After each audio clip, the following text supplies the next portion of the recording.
All right, welcome everyone. Today's video is going to cover a new spool from Roro. I've been using a lot of Roro spools for a while, and this is a new one for the Daiwa Gekkabijin. It's also for the Silver Creek and the BFS AIR TW as well. So if you're interested in that, keep watching. Also comment down below what else you want to see.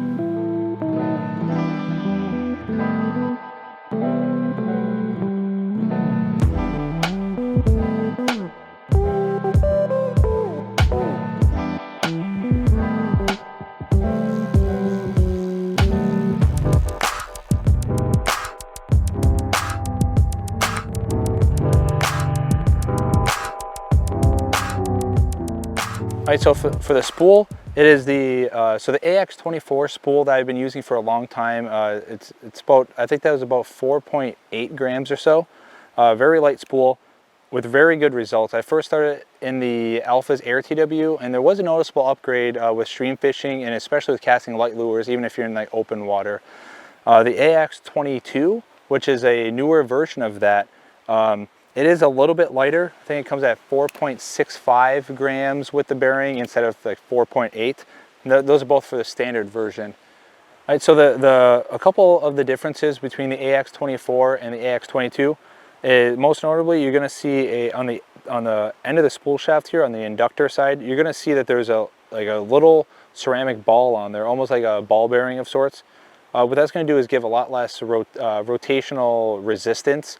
I can't say it's going to make a huge difference. I haven't used it yet, but it is very smooth, and you can feel how smooth. I mean, you won't be able to, but I can feel how smooth that is, and it actually feels really nice. And another area of upgrade as well is the bearing. It has a rubber O-ring on there to have a more secured fit, especially with these hybrid ceramic bearings, even like say Hedgehog, whatever. You're going to have a little bit more noise because that ceramic is a hard material. And this is going to reduce that chatter. I did use these bearings in a different reel, and they do make a pretty good difference. And they are also micro ball bearings, and that comes on the spool itself. So if you see that on like the Roro website, for example, you know you're getting an upgraded bearing on there already. So that's good if you just need to buy a side plate. I do have one on the side plate here in the Gekkabijin. Just so I can match them up, and it's a lot cheaper overall doing it that way versus some other aftermarket spools. You have to buy, you know, different bearings and such. But I will be putting some braided line on here. This is that Chinese glass rod that I actually found out was Chinese hook snout carp. That's what that says there, just in case you didn't read the comments in the last video. So I will be putting some different line on here, some braided line. Now I'm going to go testing with a variety of lures to see how this performs compared to the AX24 spool. All right, so to start out, I'm going to start on break setting 7 out of a possible 20. The setting I usually use with the AX24 spool, I'm just going to see if there's a difference performance-wise. I mean, it does cast pretty flat. It's only a first initial cast, but that feels nice. And it's quiet. The mic won't be able to pick it up because of the stream sound of me talking, but it does feel more quiet too. I don't know if it's because of those bearings or it's that ceramic tip top that's on the end of the spool shaft. Yeah, that feels really nice. And something I forgot too, I'll say this before I forget. Another thing with the Roro spool is that they tapered in the spool edges a little bit. What that's going to do is allow your line to stack a little bit more evenly, and also tighten up the tolerances a little bit between the spool lip and the reel itself. That way you're not going to get line tangled up in the line, in the side of the spool. I haven't had a big issue with that in the past, but I do know that sometimes that happens, even with stock spools. Yeah, this thing feels nice. And I don't remember the exact weight of this lure. This lure, it's a Jackson Conade. This is the smallest size that they have. I'll put the specs right here. But it's a pretty lightweight minnow that would definitely be lighter than your typical minnow style lure. I'll cast some jigs with this too, just to see how that works with that type of profile.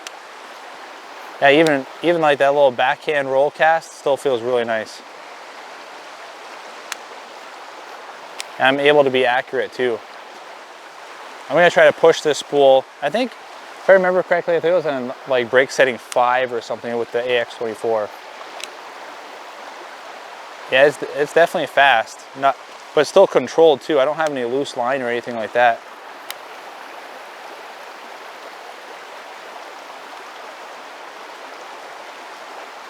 It's kind of odd time of year too. A little bit before the coho season would start, if you want to call it that. Not much rain or anything either, so there might be a couple like smaller resident fish like brook trout or something in here. But generally, I mean, if I catch something, it'd be great, like a coho. But I'm not really banking on it right now. Yeah, this feels really nice on what break setting 6. And I always set my spool tension to have hardly any side-to-side play. So when you press the thumb bar and you move that spool side to side, you're barely going to feel any movement at all. Yeah, that feels really nice. All right, I think I can stop beating that dead horse. I'm gonna put on a smaller jig, just to see how that is, and then I'll probably end with the typical trout minnow, just to have, I guess, more normal baseline results. All right, so the lure I have on now, this is a 1/32 ounce VMC jig head. It's actually an ice fishing plastic. This is a Northland Fry, so it's a very lightweight lure, and I don't think this rod's really going to load with it. And I'll keep my brakes the same. Okay, that feels good. I have to lower the brakes a little bit. So when you're casting these very light lures in close range like this, sometimes it's hard to get your rod loaded up, so you have to turn your brake setting down. If you're gonna load your rod up with force, like behind a cast, then a lot of times you have to turn your brakes up because your spool's gonna start out really fast because you're loading your rod up.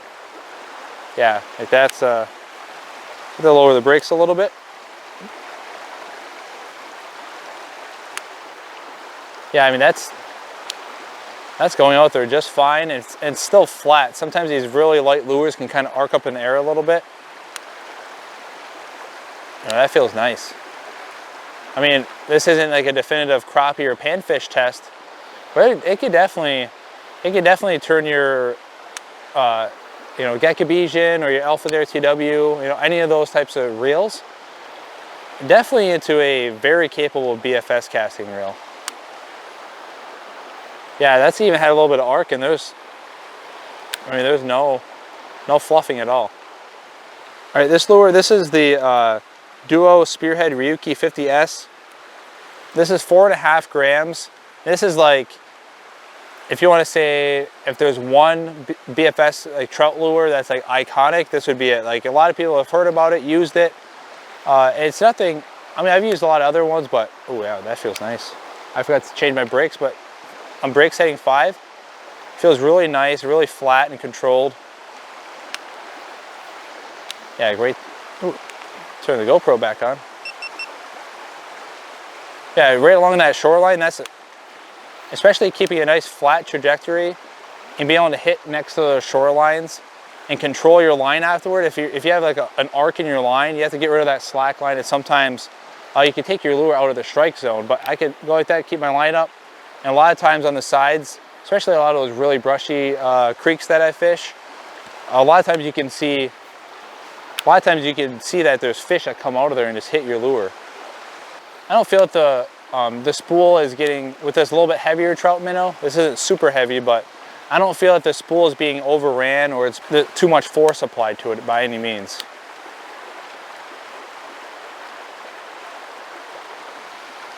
And it's still smooth under retrieve too, even going up current. Oh, did I get hit there, or is that coming through that log? I can't say there's a huge difference between the AX24 and the AX22. This is being the AX22, the newer one.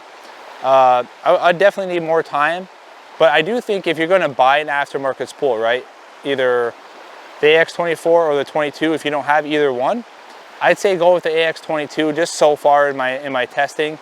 If you already have the AX24, I'm not sure if it's worth the I don't think you're upgrading enough to really buy another spool, unless you do want another spool. Say you have spooled up with braided line, and you have one spooled up with monofilament line. Now Roro does recommend that you don't use monofilament lines, just because if you apply a lot of force when you're winding it up, it can actually crush your spool. It's pretty common with most BFS spools. I haven't had an issue with it, but I also don't wind it up super tight, so do that at your own caution. But they are available. I mean, you just do a Google search. I know there's a lot of international viewers, so the Roro Lure website does have these spools. Also, you can you know, just look online. I know Bait Finesse Empire, that's somewhere in the US that has them too. So if you are interested, make sure you check them out. And they do come with that new style bearing. It's the ST bearing. So if you're interested in that, make sure you check them out. And I will be doing some more content with this.